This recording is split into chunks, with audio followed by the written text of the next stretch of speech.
Pattern. Here comes the 5 car. Second in points, Kyle Busch. Chad, he is really hanging it out. You know, you see him continue to move forward there as he passes the 25th car of Mike Wallace right there. Oh, we see a spin right in front of him. There's a car in the fence. We talked about Blake. He backed into the wall. You see the flames erupting. That's from the fuel cell. The gas getting spilled right there. 10 laps in, full load of fuel on that 87 car. Blake Feast, 22 years old. What happened to that new fire extinguisher we had in the back of those cars? Climbing out of that 87 car. Undoing his Hans. A lot of things you have to unhook in a quick. Or you get it done quicker when there's fire. He looks like he's okay. Another look here on Blake Feast. Heads there he off is right turn there. 1. That's Blake, the 87 car right there, going down in turn 1. He just got loose all by himself, Randy. It looked like he's seen a little bit of sparks. I talked to the track owners. Soft walls are coming, but they're not here yet. You know what might have happened is he bottomed out. That's not uncommon right here. They start with the tires being a little bit lower in air pressure than you would because for a long run, the car's going a little harder. They bottom out. It makes them. Oh, goodness gracious, Mikey. Michael had his hands full down there in turn 1 and 2. Buddy. He didn't need that, boys. This is lap 1. We know it's going to be a throwaway lap for him. Just got to regroup here for lap 2. Come on, buddy. That thing is just evil. Oh, he's going to wreck it. Lost his momentum, come to the line. Oh, me. Some kind of speed he carries down here. Gotta go. 194. That's about 5 to 6 miles an hour. I don't believe I'd have said that if I were y'all. I think I'd have need to be watching what we're watching. He's sucking it up, I tell you. If he can pull this out, it'd be like what A.J. Allmendinger did, but the car is just not there for him. It's just all over the place, and there it goes. Oh, there it goes.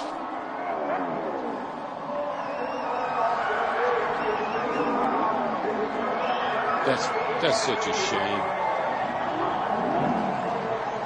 The car is just evil. There's no way you can drive a car like that. It's just like it wasn't even down in the racetrack at all. No, it never. It was that way the whole run.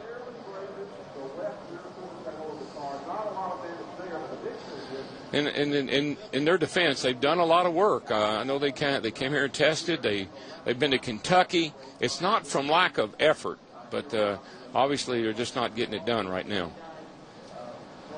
And this is what I was afraid was going to happen to him. Because when you're in a situation, you got to get in on your time. What are you going to do, Larry? You got to just run it till you wreck.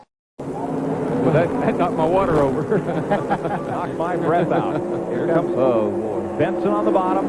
Fuller and Rick Wilson. Fuller. Oh, no. Oh, no. And tumbling goes Randy LaJoie over the hood of the 92 Larry Pearson. There goes the page. Back to the line. And it is Chad Little leading Jimmy Spencer to the line. A horrendous pileup out of turn 4. And we're under caution again. There's Robbie Reiser's car wrecked Johnny Rumley. Middle of your screen. Right here. Up there into Rick Wilson. Is that Rick Wilson? That's Rick Wilson on the outside. And he's going See it start up, breaking loose yeah. right there. The back end starts around. That's classic. Pulled the air off of my spoiler right there. Look at Johnny Benson here. How in the world did he get by this? And Labonte turns around. Oh, Terry. Off of Elton Sawyer, and up goes Randy LaJoie. I didn't even see Terry in that. Boy, look at that 6 car. I mean, it's going for a ride. There's Reiser and Pearson. The 47 there is Jeff Fuller. You see him coming around right now. Okay, the car is starting to wiggle just a little bit there. It's getting loose. Right now, you see the back end starting around on the car. As he comes around, everybody behind him is just a victim. Seth Benson, who is close enough to get through. And you see Sawyer get into Labonte, turn Labonte. And up and over goes LaJoie. Reiser hits the outside wall. So does Pearson. Reiser spins Fuller around, and Labonte goes straight back into the outside wall. Boy. Look at Reiser's car slide after caroming off the infield pit wall. And 6. Somewhere along the way, she'll bite. That's where it takes a lot of finesse, though.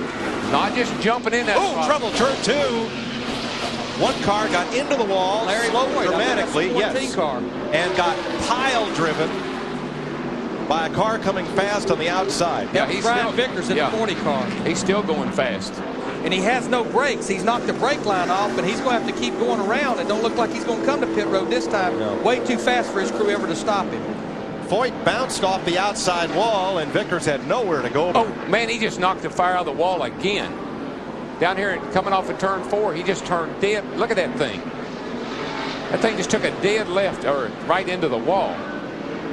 You see how much the right front tire's turned in right there. I would say what he's got, the tie rod or the drag link's bent or broke, and he had no control. He was just coming around the turn there, and all of a sudden that thing just goes dead left on him. Oh, watch this.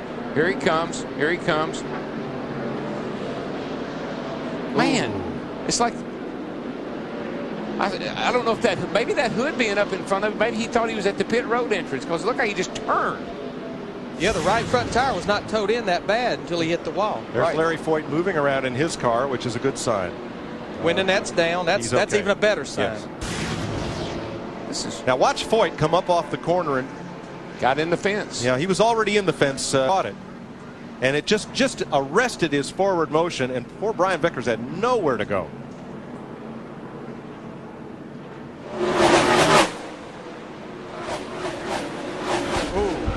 Ran out of racetrack.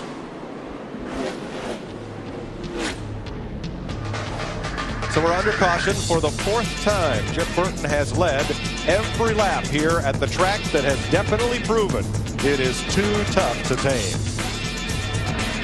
Place. We've got smoke, it looks like, coming out of one of the trucks going into crash. Turn 1. Problems coming out of turn number 2. Ken Weaver's involved in that, as well as the 66 of Todd Bodine, our last year's winner of this race. Wow. Todd lost an engine in qualifying. That's why he had to go to the very back of the pack, and that's the danger of starting in the back of the pack. You're behind everything that may happen. And so, unfortunate instance for Todd Bodine and Ken Weaver, but right now Jack Sprague is feeling very good that he's going to be able to get out of that truck and get Mike Bliss into it. Coming off turn number 2, there's the 08 of Ken Weaver. Looks like he just gets loose, overcorrects, and catches Todd right up against the wall. What a horrible break for Todd. He told us before the race, he said, I'm telling you, this truck is better than the one I had last year, and he won the race with it. I think it looked like Ken Weaver may have hit another truck. Yeah, he just got loose. And when he got loose, he slid to the inside, hit Spencer in the side. That shot him out to the right where Todd had elected to go. Todd made the right move. Ken Weaver spins out. The high side's probably the way to go, but he caught Spencer, and that shot his momentum back to the outside. I think it was Spencer. Pretty hard contact with the outside wall. Thank goodness for the safer barriers. Oh, wow. You don't, I can't even tell you what those things mean to a race car driver. And David Starr leads him to the green flag. We're racing in Dover, Delaware. Green line going into turn number 1. Ron Hornaday, Terry Cook splitting David Starr as they move their way through turn 2 and down the backstretch. Remember, Ron Hornaday has been on this race already.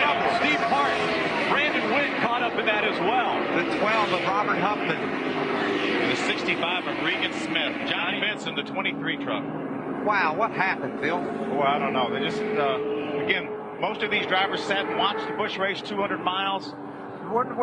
This track is in great shape. There's no reason to have a crash on the first lap, or you can't blame it on the track. It had to be a mistake by a driver, or else somebody just got into another guy. And that's so easy to happen here. You know, we started this race side by side. Let's take a look from up above. See what happened. We're going to exit turn 2 here. Ooh, looks like Robert Huffman got into park. Steve might have got pushed off the corner a little bit, maybe got out of the throttle. And when he did, Robert Huffman was dead in the throttle and bumped into him. Let's see if we can take another look at it. Just looks like he's way up the hill instead of being a lane off of Steve. The 12 truck was way up the hill. We talk about this racetrack being self-cleaning. You mentioned it, Rick. That's what we're talking about. The straightaways are banked so much here. It's why they go back down to the bottom of the racetrack and hit that inside road. A couple trucks on pit road right now. One of those being the 12, the other one being the 62. Oh, there's a better tell of it, Phil. Jack Sprague involved in that? No, we said the 12 hit the park truck, but it didn't. the 62 truck looked like he got loose, and then Huffman, There's a little bit of contact that started him getting loose. Okay, yeah, he did get loose. With every view, we get a little bit better action. Was Schrader able to get through? Runs in the back of Ted Musgrave. Oh, great job. He's going to have a little bit of damage to the front of his truck. So you do get loose when you get run into. It looked like the 12 run into the 62. We were pretty similar. I started sliding it back a little bit through the center, and I said, I've had enough crashes lately. I need to just keep the car in the track, and it was. That was a great run for what we've been doing lately. We had to thank everybody at Dodge and Siemens, Stanley, McDonald's, everybody that's still supporting us. We haven't had too good of a start here. So what's up with the facial hair? I'm surprised you could even grow facial hair. Well, I told a buddy out in got a crash. Busch has wadded one up. And he was not even on his lap to get the green. He just had left pit road.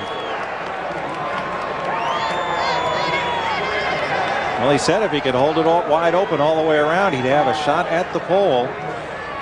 And hard lick right there. And you know the thing about it, Darrell, with most of these laps coming on the first lap, you know they really try to go through 3 and 4 hard on that come to get the green lap. Your get up to speed lap is very, very critical. Leaving a pit road and hustling.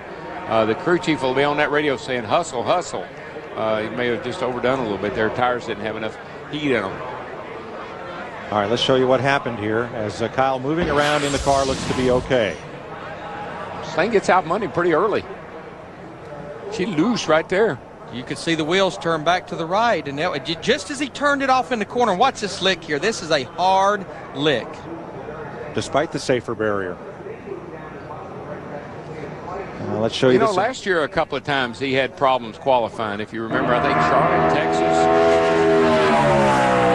But that car gets out money him before he even gets to the turn. He was still in the throttle when that thing broke. Yeah, she just started around. I mean, it was way, way too loose. But you know, you heard in our interview with Joe Nemechek is these guys, they're on the edge because this is a race setup, and the car's just loose. That car, he wasn't even turning. What caused that car to rotate so quickly? It's a loose. Oh.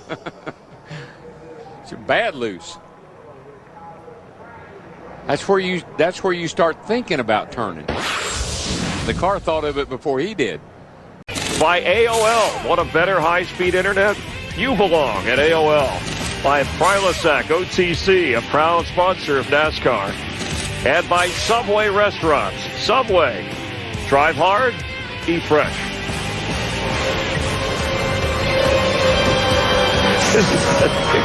33 lead lap cars as Paul Tracy just made a stop, went a lap down. Crash. Car upside down. Start finish line. Stewart, it is Stewart. 33. Daniel Quinn in the 50 got into him.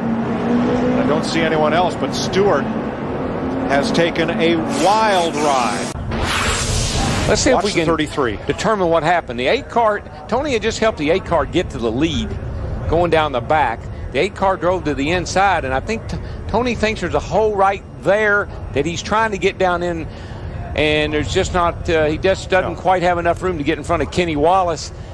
And look at that race car. They just become like feathers blowing in the wind. Now, this is a hard lick right here. Fortunately, it's just it's more in the left front than it is anywhere else. And it was the right side of Stewart's car that took the brunt of the impact as it went over. See, he's trying to get down in that hole right there. Not much room. I know Kenny Wallace is doing everything he can probably to give Tony all the room he can, but there's just not enough room there. You see the roof flaps deploy. Car goes upside down and hits hard on the left side. Yeah, the roof flaps deployed. They did their job, but the air just got out from underneath the back of the car. The car came around. There's Tony. He is okay. That says so much, though, for the construction of these races.